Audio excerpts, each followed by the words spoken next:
بسم اللہ الرحمن الرحیم۔ محترم ناظرین، السلام علیکم ورحمۃ اللہ وبرکاتہ۔ بنگلہ دیش کے سرکردہ علماء کرام اور شورائے نظام کے عہدیداران کی ککریل تبلیغی مرکز بنگلہ دیش میں مشترکہ ہنگامی پریس کانفرنس۔ تفصیلات کے مطابق آج بروز ہفتہ 4 جنوری دوپہر 12 بجے ککریل مرکز میں بنگلہ دیش کے سرکردہ علماء کرام اور شورائے نظام کے تبلیغی عہدیداران نے ٹونگی میدان میں مولانا سعد کے پیروکاروں کی طرف سے رات گئے گھات لگا کر حملہ کرنے اور وحشیانہ قتل میں ملوث افراد کی جلد گرفتاری اور ٹرائل کے حوالے سے ایک اہم پریس کانفرنس کا اہتمام کیا۔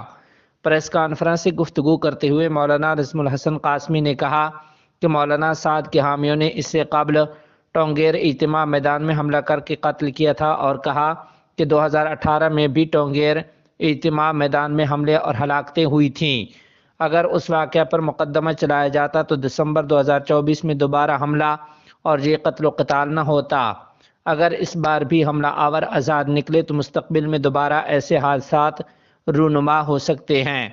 مولانا نظم الحسن قاسمی نے حکومت سے مطالبہ کیا کہ وہ مولانا سعد کے حامیوں کے خلاف کارروائی کرے۔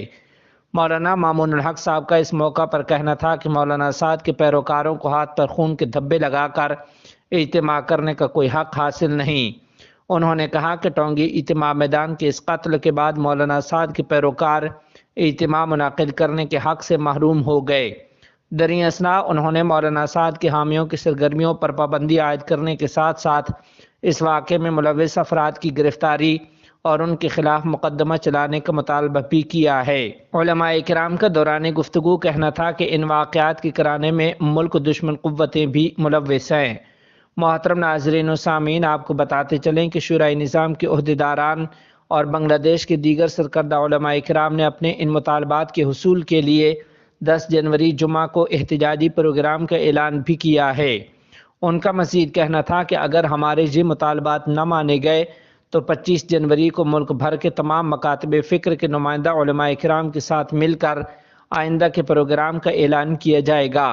اس پریس کانفرنس کے موقع پر امیر حفاظت اسلام علامہ شاہ محب اللہ بابو نگری، جمعیت علماء اسلام بنگلہ دیش کے سینئر نائب صدر علامہ عبید اللہ فاروق قاسمی، پیر علامہ عبدالحمید مادھوپور، بنگلہ دیش خلافت مجلس کے سیکرٹری جنرل مولانا مامون الحق، چاٹگام ہاٹزاری مدرسہ کے ناظم اعلیٰ مولانا خلیل احمد اور دیگر کئی رہنما موجود تھے۔